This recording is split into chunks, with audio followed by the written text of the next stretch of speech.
Hello friends, स्वागत है आपका आज के इस वीडियो में।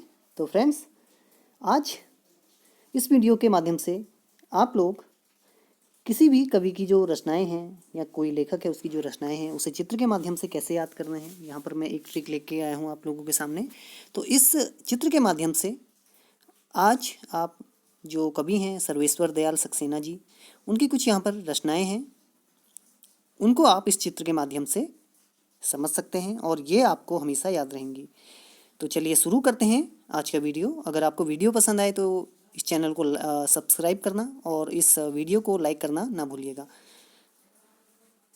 तो देखिए यहाँ पर इस चित्र में आप लोग देख सकते हैं कि ये जो सर्वेश्वर दयाल सक्सेना जी हैं उनकी रचनाओं से संबंधित चित्र है। यहाँ पर जैसा आप इमेजिनेशन कीजिए, कल्पना कीजिए, जैसे एक बकरी है, किसके ऊपर खड़ी हुई है? ये बांस के पुल के ऊपर, और वो क्या खाना चाहती है? फूल से पराग। यहीं पर क्या है? खूंटी पर देख सकते हैं आप, केवल ये प्रतीकात्मक है और केवल आपके समझाने के लिए बनाया गया। देखिए खूंटी में खूंटी जैसे लगी हुई है, यहाँ पर एक उसकी बनियान फंस गई, वो लटक गया है यहाँ पर बनियान में, तो ये भी समझ सकते हैं। उसके अलावा इसके नीचे घंटियाँ लगी हुई हैं, देखिए, और ये घंटियाँ किसकी है? काठ की। काठ यानी कि जो लकड़ी होती है उसकी घंटियाँ लगी हुई है। और यहीं पर देखिए नीचे नदी बह रही है, इस पुल के नीचे, इसको आप मान के चलिए कुआनो नदी। और इसके ऊपर देखिए एक नाव है, लेकिन नाव क्या है? सूनी है, उस पर कोई बैठा नहीं है।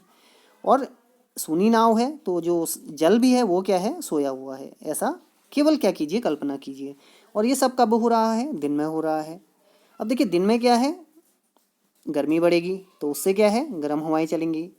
तो इससे क्या होगा? जब गर्म हवाएं चलेंगी तो इससे जो पेड़ पौधे हैं, गर्म हवा से क्या होगा? जंगल है वहाँ पर, उन्हें दर्द होगा।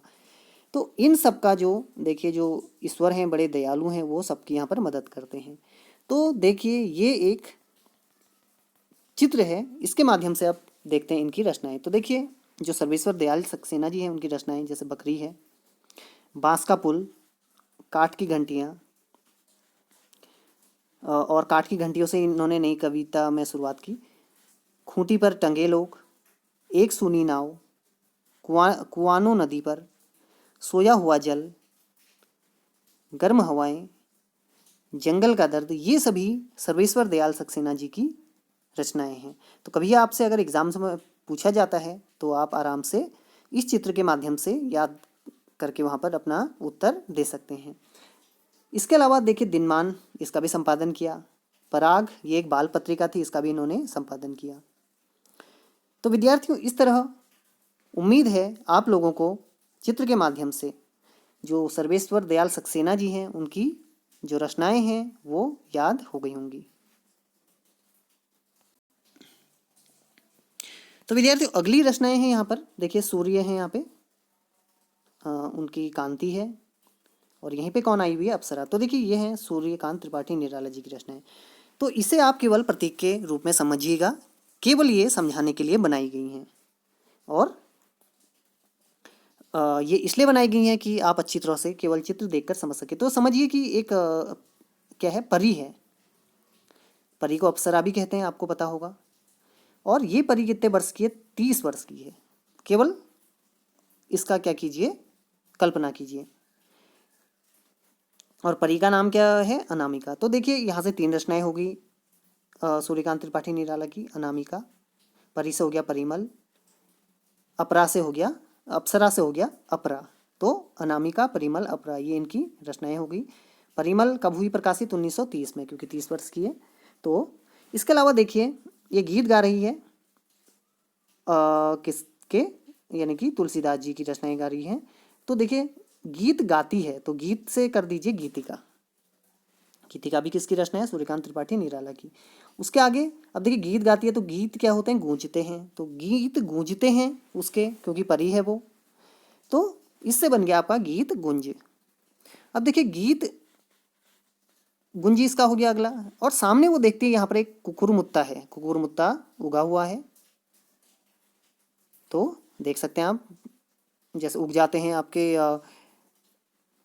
बारिश के दिनों में हरी भरी घास पे आपने देखे होंगे सफ़ेद रंग के। तो ये कल्पना कीजिए कि इस पे क्या आ गई है, बेल आ गई है, बेल और नए पत्ते। देखिए बेल आई हुई है कुकुरमुत्ते में और नए पत्ते आए हैं। तो ये हो गए, देखिए बेल से हो गया बेला और नए पत्ते। ये भी किसकी रचनाएं हैं? सूर्यकांत त्रिपाठी निराला की। उसके बाद देखिए यहाँ पर एक ये स्त्री मान लीजिए, उसका नाम सरोज है। सरोज क्या करती है? अर्चना और आराधना करती है। तो इससे देखिए सरोज से बन गया सरोज स्मृति, अर्चना, अर्चना से बन गया अर्चना और आराधना, आराधना हो गया। तो ये क्या कर रही है? अर्चना और आराधना।